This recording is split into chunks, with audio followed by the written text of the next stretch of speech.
We all have this picture-perfect image of ancient Rome. Gleaming marble, unstoppable legions, and engineering marvels that boggle the mind. We think of them as clean, as organized. A civilization that built things so advanced, some are still standing today. But what if I told you that behind the Grand Forum and the majestic Colosseum, the city was drowning in a stench so powerful it would make most of us physically sick? That the very air was a thick cocktail of waste, industry, and decay? This isn't the story you know about aqueducts and pristine hygiene. This is the story of how an entire civilization became noseblind just to survive the overpowering smell of its own success. To really get how 1 million people could live in what we'd consider an unbearable stench, you have to build a picture of it. It wasn't just one smell, but a complex, overpowering assault on the senses from every direction. Let's start where most Romans lived. The vast majority of the population was crammed into multi-story apartment blocks called insulae. These buildings weren't hooked up with the fancy plumbing we associate with Roman genius. For most people, the toilet was just a chamber pot. And when it was full, well, the window was often the quickest solution. Roman writers like Juvenal even joked about the dangers of walking the streets at night, where you might get a surprise from an upstairs window. It was common enough that Roman law had penalties for it, but good luck enforcing that. Now, imagine walking through those streets. Trash and waste would just pile up in the alleys. While there were private waste collectors, it wasn't a public service for everyone. The rich neighborhoods were cleaner, but in the poorer districts, much of the collected waste, including human excrement, was sold to farmers as fertilizer. An early and very smelly form of recycling that also created a perfect breeding ground for parasites. But it wasn't just human waste. Rome was a noisy, smoky, and stinky industrial hub. Tanneries, which were vital for making leather for the army, used vats of fermented urine to cure hides, releasing choking clouds of ammonia. And then there was the smell of garum, the famous Roman fish sauce. It was made by packing fish guts, salt, and blood into jars and leaving them to ferment in the sun for months. The result was a condiment worth a fortune, but the process stank so bad it was usually banished to the edge of town. Add to that the smoke from thousands of cooking fires, the smell of animals being sacrificed on public altars, and the scent of unwashed bodies in a world that didn't use soap for personal hygiene, and you start to get a real sense of the Roman atmosphere. So what about the legendary Cloaca Maxima, the greatest sewer? It was an absolute engineering masterpiece, no doubt. It was first built to drain the marshy land that would become the Forum, and it grew into a massive system that washed away storm runoff. But here's the catch. It didn't solve the city's sanitation problem. Very few private homes were actually connected to it. That was a luxury for the super wealthy and some public buildings. For almost everyone else, waste was dumped in the street, where rain or overflowing fountains might eventually wash some of it into the sewer. And where did this giant sewer empty? Straight into the river Tiber, the city's main water source, turning it into a heavily polluted mess. The Cloaca Maxima was more of a massive storm drain than a modern sanitary sewer. Faced with this constant, multi-layered assault of smells, the question is, how did they not all go mad? The answer is a powerful mix of biology, culture, and psychology. The first part is something we all experience, becoming noseblind. Scientists call it olfactory adaptation. Your brain is wired to notice changes in your environment.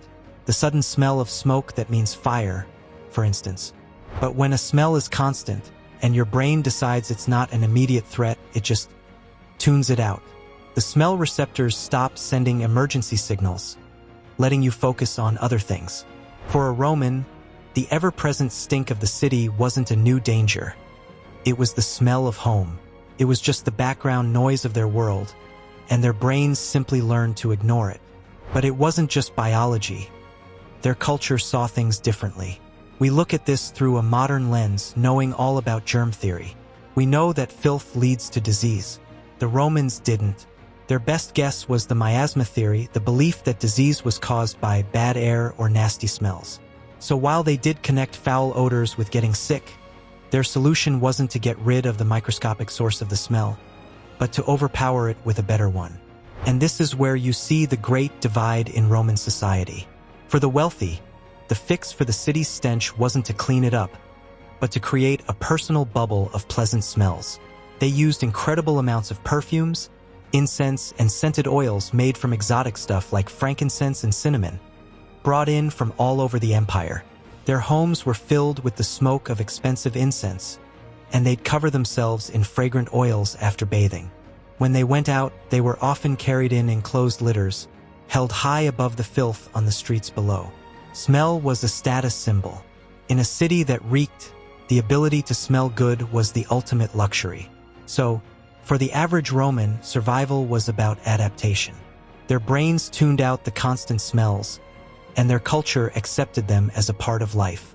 For the rich, survival was about insulation, masking the nasty reality with a fragrant shield.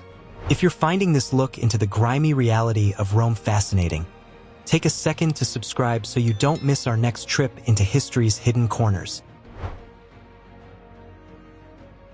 Here's the great paradox of Rome's legacy. We celebrate their aqueducts and public baths as the height of ancient hygiene, and they really were amazing. The amount of water they managed was unmatched for more than 1,000 years. But it created a strange situation. A civilization obsessed with bathing and flowing water, yet one where most people lived in conditions we'd find revoltingly filthy. Their engineering solved the problem of getting water in, but not getting waste out. Their public latrines were social hubs with running water, but people cleaned themselves with a shared sponge on a stick, which was just rinsed in a trough of salt water or vinegar. A perfect way to spread bacteria. This problem of urban filth would plague cities for centuries. It wasn't until the Victorian era, when germ theory was finally accepted, that people truly understood the link between waste and disease. That's when the modern sanitation systems we have today began to be developed. The Victorians weren't just covering up bad smells. They were trying to kill the invisible things in the filth that were making people sick. The Romans were brilliant engineers, but they were solving a different problem from the one we see. They fought the filth and odor not for sanitation as we know it, but to maintain public order, show off their engineering power, and make their capital city livable by the standards of their time. They weren't dirty people. They were people living with incredible skill but an incomplete map of how the world actually worked. And that leaves us with one last thought. The Romans were so surrounded by the smells of their city that they became blind to them. It was the smell of commerce, of life, of a million people working and living together. It really makes you wonder, what smells in our own society have we become nose-blind to? What problems are so constant that we don't even see them anymore? So, how did the Romans survive their city's powerful stench? They survived because their own biology made them nose-blind, helping them adapt to the sensory overload. They survived because their culture saw these smells as a normal part of a successful, crowded city. And they survived because their understanding of the world led them to fight the stink with perfume and incense, not with the modern sanitation that was still centuries away. The story of Rome's smell isn't one of failure, but of human resilience and our amazing ability to adapt to almost anything. It's a great reminder that the past isn't just a foreign country. It's a place with a completely different sensory world. If you enjoyed this journey into the smellscape of ancient Rome, please hit that like button, subscribe, and share your thoughts in the comments. What parts of our own world do you think we've become nose-blind to? Thanks for watching.